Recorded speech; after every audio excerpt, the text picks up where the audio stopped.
Hey guys, Kerry Hawkins here with another VectorMade tutorial. This will be the second in my toolbar series, the first of which is selection tools. Now those are going to be these four icons here. I highly recommend that if you aren't familiar with these, you go back and watch that video because we're going to be referencing some of this today. But today we're going to talk about the pen tools, which are going to be these two icons here. And if you click and hold, you'll get a few more options out here. If you release while you're hovered over this little arrow out to the right, you'll get a sub menu of all of these. And I would recommend just to leave that open for today, just so you can see them as I reference these icons. But let's go ahead and jump on in, all right? So the first thing we're going to go over is the pen tool that's found here or over here. Hotkey P, click it. I'm going to go ahead and create this house shape in the background first. And it's very simple. You're just going to do click, click, click, click on all of these points where there is an angle. So we'll start maybe here on the top. And you get this nice preview path whenever you use the pen tool. And I've got mine in green so you can see it. And I'm just going to click over here in this corner. And that will create a little line segment here. Now what you want to make sure you have is zero fill, so it should have this little line through it, and you want to have some color in the stroke that makes sense. I have black. You could come over here to your color and change that. So let me see if we wanted to do, instead of black, maybe yellow. That shows up pretty well. But just make sure you have a stroke and not a fill, because as you build this, you want to be able to see what's behind it. And what you might also do is lower the stroke to maybe 0.25 points, so it's not too thick. It doesn't take up too much of the screen. So for the next point, you're just going to come over here and click in this direction.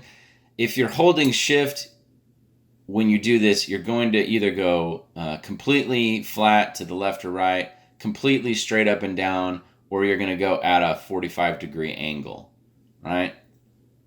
So you can't go in between when you're holding shift. It's either here or here or here, and it snaps to one of those positions. Very handy whenever you need it to be a perfect degree, 45-degree angle or 90-degree angle or what have you. So for this one, it's a flat line from here to there. I want to hold shift. And then I want to hold shift again to come straight down and click and hold shift again. So for a lot of these, we're going to hold shift through this process. Click, drag over, click, drag over. I'm a little bit off there. We could always come back and fix that later. But for right now, we're just going to click and drag, click and drag. Now for this one, we want to release shift because it's not quite a 45-degree angle to this. And when you finish making a path with the pen tool, you will get this icon that you see here. As I hover over the anchor point that I started on, you get this little circle with a stroke around it in the bottom right corner of your icon. That just means when you click, you're going to complete that path. See? So we have a completed house path. I'll drag it out here so that you can see it. And if you click Shift X while it's selected, you will swap the fill and the stroke. So we had a yellow stroke. Now we have zero stroke and a yellow fill.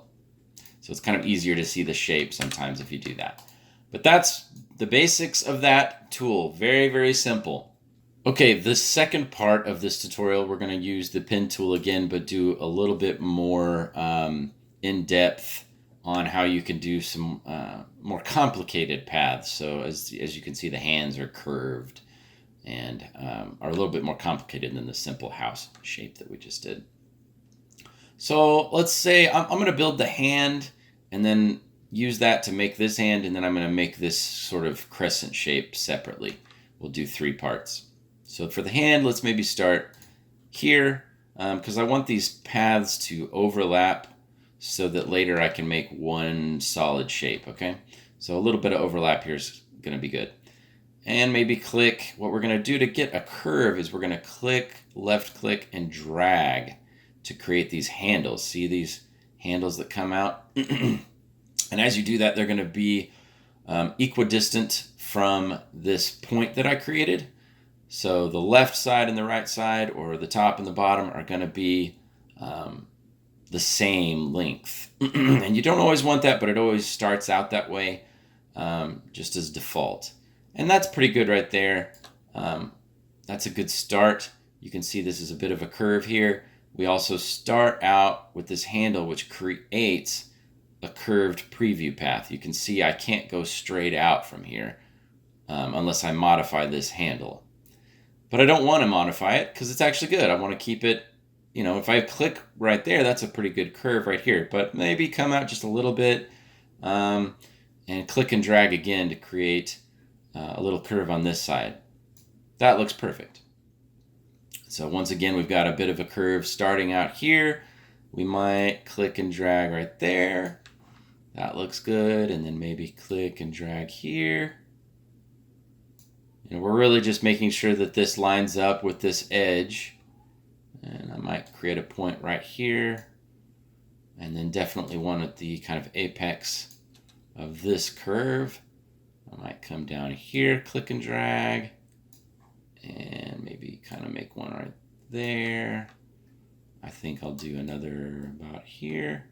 And the placement of these is going to be, you know, based on your experience. You'll get good at knowing where you need to place these points. I want there to be a solid point right here without a curve to it. So this handle, let me back up. As I'm creating this handle's getting too far out because the point I want is going to be right here. So really what you want to do is, as you're clicking and dragging this out, get the left side over here to look good, right? So that's good right there. But then this right side, I don't want that handle to be quite so long. So what you can do is hold Alt, and now all of a sudden I can move this handle independent of this other one, right? So if you don't hold Alt, they're going to move together in a straight line. But if you want to have a little bit of variance on this side, just hold Alt, and then you can pull this in, or you can go up or down or whatever you need to do. But let's just pull it in a little bit so that it's not as severe of a curve, right? And then I'm just going to click on that point. So I didn't want to click and drag for that because we're going to go straight back up this way. But I'll go ahead and click and drag here to create a little bit of a curve there. And then I'm probably going to click and drag here. And I'm holding Shift on this one so that I get a nice up and down straight line. If you don't, you might be slightly off one way or the other. And I really know that I want to be straight up and down because this curves right there. Maybe the same thing for this one. I might do a click and drag holding Shift just to make sure that this is straight line. Although I don't really like the way that looks, so I'm going to come back and do it right here instead. That looks better to me. So some of this is just trial and error, but you'll get used to what typically works well as you practice these skills. So I'm clicking and dragging out here. I'm holding Shift for that one. And then I'm going to click and make a point here. And again, you get that circle with a stroke around it to finish your object. So that's what it looks like. And if I hit Shift X, you'll see that we did a pretty good job of following that path. It looks really good. Now to create this one, since it's symmetrical, you can just click, come out, and I'm holding Shift to stay in line, and I'm also holding Alt, which gives you this change in your cursor. So instead of just being a black cursor, it's a black on top of a white cursor. That just means you're creating a copy whenever you let go. Boom, I've got a copy of that hand. Then you want to right click on this and click Transform, Reflect, and make sure Vertical is selected, plus Preview. If Preview is not on, it won't do anything. So we want to Preview. And just say, okay, that looks good. Now I'm going to Shift, click, and drag this out so that it's in the right spot, maybe a little bit more. That's probably a little too much. That looks good. So those are in the right place now. We quickly, easily made this one. Super easy to do that once you've already made a shape if they're symmetrical like that. Now back to my pen tool. We're going to create this crescent little shape here. And I'm going to do something similar where I create half of it and make a copy over here because this is symmetrical. But I'm going to show you a quick trick on this one because you've got a bit of a curve here. And you could make that with the pen tool by hand, but there's also another way to do it. that kind of works well. And sometimes I prefer this method because you get a nice, perfect little rounded edge. So let's pretend like this comes all the way out to a point and then comes all the way back in, so that maybe the point is out here somewhere and it isn't rounded. Just imagine it's not rounded. So click right here, and then we're going to click right in the middle and hold shift so that we get a nice straight line, and we're going to drag that out until that edge matches. That's pretty good. And then we're going to let go. I'm going to hit Shift X again and lower this so that I can see my line. I don't want that fill. Now this obviously is coming out all the way out here. I don't want this handle, so I'm going to click on the anchor point, and you get this little V shape underneath your icon whenever you're on an anchor point with the pen tool. Just click it, and it's going to take this handle out of the picture, right? So now it's reset. There's no handler on this side. And so I want to come straight down, holding shift, come straight down, create another point right here. And then what I usually want to do here is click on this anchor point that I just created and drag out to the left, holding shift. I just want to create a handle that comes way out, probably about here. And then what should happen is if I click on this, yeah, it's going to be a nice, perfect curved edge all the way out to here. I don't have to do anything but click and complete that path. So see, that looks really nice. I'm going to drop this down just 0.1 just so you can see this. What I want to do now to kind of make this rounded is get your direct selection tool, or hotkey A. Click on this anchor point. And as you'll see, there's a little circle with a dot in the middle right here. And if you hover over that with your direct selection tool, you will get this like quarter curve, right, underneath the direct selection tool. So just click and drag while you're hovered over that, and you'll get this radius indicator. Now, the change isn't going to be enough to really see anything. It's just going to say 0 inches on my screen. But I am making a change. It's just a minute one, so it's probably underneath a 1/10 of an inch, so it's not even showing up. Yeah, see, as I go higher, you can see, or 100th of an inch rather. As you can see, as I go up, it changes that value. But really, we're just going to do this visually. We're going to click and drag and hold up until here, and then release. And that makes a nice, perfect little rounded section, and you don't have to do it by hand that way. I find that that's very helpful sometimes, because doing it by hand, it may be off just a little bit and not look quite as nice and rounded. But again, we're going to rinse and repeat what we did before. We're going to click, shift, and alt at the same time while we drag out this way. And then we're going to right click on it, transform, reflect, vertical preview, hit OK.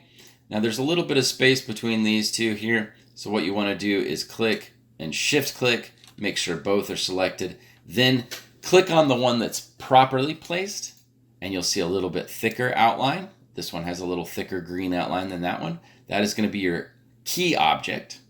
Come on over to your align window. You can also go up to window align if it's not there. And then distribute spacing should show. You might have to show options if it's not there. That's going to be right here. I have mine, so hide options is there, but see, if they're not visible, show options. Come down to distribute spacing, make sure this is at 0, and click horizontal distribute spacing. And if I do that, boom, these two are perfectly together. There's 0 space in between. And while they're selected, if you want to, you can go to Pathfinder and hit Unite, and that will bring these two together. The next section I want to talk about are these other options here under the pen tool. So you have Add Anchor Point tool, which is hotkey +, Delete Anchor Point tool, hotkey -, and then the Anchor Point tool, which is Shift +C. So as you can imagine, these just add points and take points away. So if I click on here, there will be all these different anchor points that show up. I just hit the direct selection tool to bring up these anchor points. So each one of these can be deleted. If you hit the minus key, you'll get the minus option, which will be the pen tool with the minus symbol in the bottom right. And you can just click on any of these anchor points to delete them, right? So click, click, click, click. I'm getting rid of anchor points.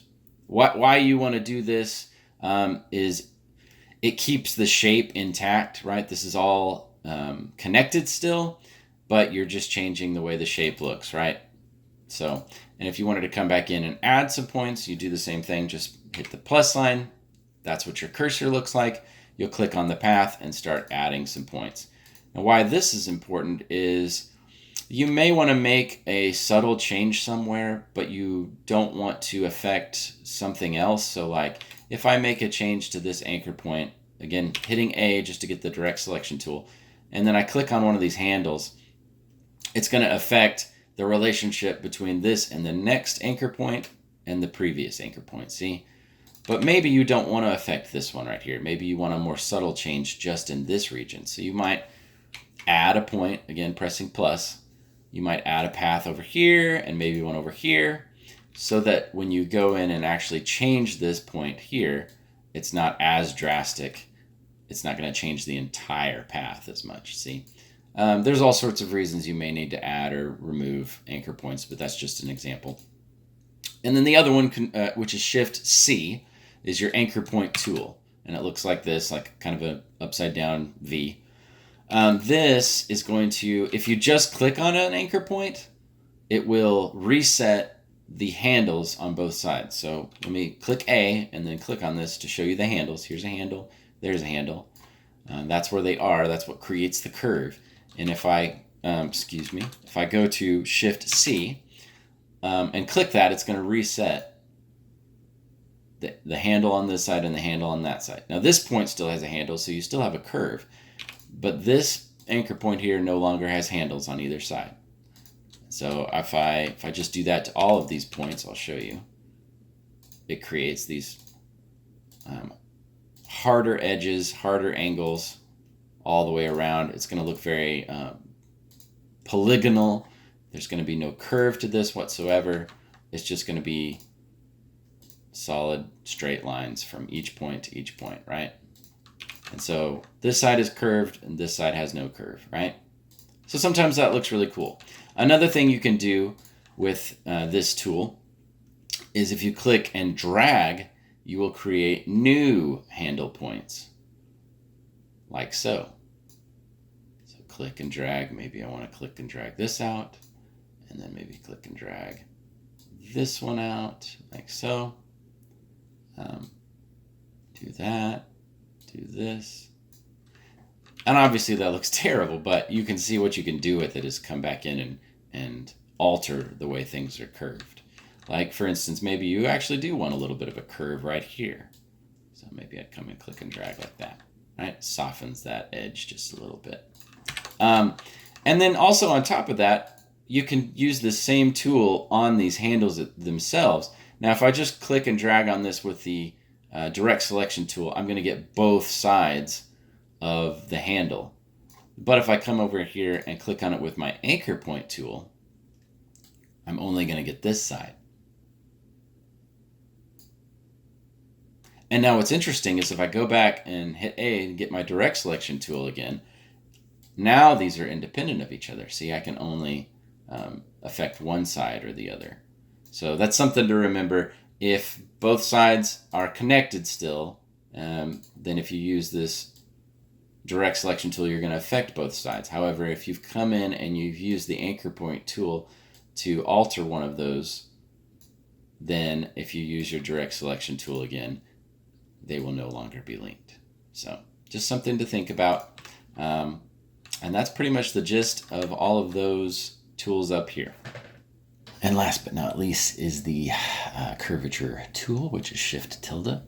What you'll want to do with this is just start by making at least 3 points, and you'll see that the preview is based on where your last point was made, and it sort of just curves around everything that you've done, something like this.